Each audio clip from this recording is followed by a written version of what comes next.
அனைவருக்கும் வணக்கம். நான் சம்பத். நான் ஆஷா. ஓகே, இன்னைக்கான வீடியோல நம்ம என்ன பார்க்க போறோம்னா கொண்டக்கடலை தோசையா. ஆமா, புதுசா தெரியும் फ्रेंड्स. நீங்க வீட்ல ட்ரை பண்ணுங்க, ரொம்ப டேஸ்டா இருக்கு, உடம்புக்கு ரொம்ப நல்லது. உடம்புக்கு நல்லதுதான் சொல்லி நம்ம டைரக்ட் என் சேனலை சப்ஸ்கிரைப் பண்ணாம பார்த்துட்டே சப்ஸ்கிரைப் பண்ணிட்டு பாருங்க फ्रेंड्स. ரொம்ப சந்தோஷமா இருக்கு. அப்புறம் என்ன, வாங்க வீடியோக்குள்ள போகலாம். ஓகே, கொண்டக்கடலை தோசை எப்படி பண்ணலாம்னு பார்க்கலாமா? இப்போ வந்து கொண்டக்கடலை தோசைக்கு தேவையான பொருள் என்னன்னு பார்க்கலாம். இப்போ கொண்டக்கடலை வந்து ஊற வச்சு எடுத்துருக்கேன். இந்த கிளாஸ்க்கு வந்து ஒன்றரை டம்ளர் கிளாஸ் பயறு. அடுத்து பார்த்தீங்கன்னா அரிசி மாவு இந்த டம்ளருக்கு 2 டம்ளர். அப்புறம் இங்கே தேவையான வந்து இஞ்சி துண்டு தேவையான அளவு, பூண்டு ஒரு 10 பல்லு, சீரகம் தேவையான அளவு, 3 மிளகா. இப்போ மிக்சியில் கொண்டக்கடலை சேர்த்து வச்சு இப்போ நம்ம இந்த வெள்ளைப்பொடி, இஞ்சி, மிளகா, சீரகம் இதெல்லாம் போட்டுட்டு பேஸ்ட் மாதிரி அரைச்சிக்கலாம். இப்போ பார்த்தீங்கன்னா நல்லா பேஸ்ட் அரைச்சாச்சு ஃப்ரெண்ட்ஸ். தோசை மாவு பதத்துக்கு பாருங்கள்.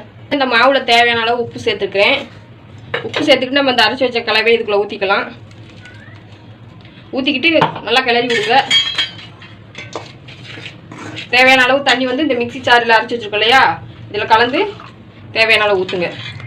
ஊற்றி நல்லா அரிசி மாவு பதத்துக்கு நல்லா இதை கிளறி விட்டுக்கோங்க. அரிசி மாவு பதம்னா அரிசி மாவுனா இட்லி பதம், நம்ம தோசைலாம் சுடுவோம் இல்லையா அந்த பதம். ஆமாம். இப்போ பார்த்தீங்கன்னா ஃப்ரெண்ட்ஸ் நல்லா எல்லாம் கிளறி விட்டாச்சு. கிளறி விட்டு எல்லாம் ஒரு நிமிஷம் வந்து எல்லாம் ஊறதுக்கு கொஞ்சம் டைம் கொடுங்க. ஒரு நிமிஷம் கழிச்சு நம்ம தோசை சுடலாம். இப்போ பார்த்தீங்கன்னா ஃப்ரெண்ட்ஸ் தோசைக்கல் அடுப்பில் வச்சாச்சு. அடுப்பில் வச்சு நம்ம லைட்டாக எண்ணெய் தடவிக்கலாம். சுற்றி எண்ணெய் தடவிக்கிட்டு நம்ம மாவு நல்லா ஒரு நிமிஷம் ஊறிச்சு. இப்போ பாருங்கள் மாவு நல்லா சூப்பராக இருக்குது.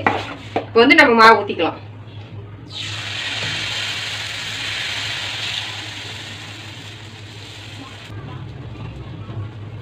இப்போ வந்து இதை சுற்றி எண்ணெய் ஊற்றி விட்டுக்கோங்க.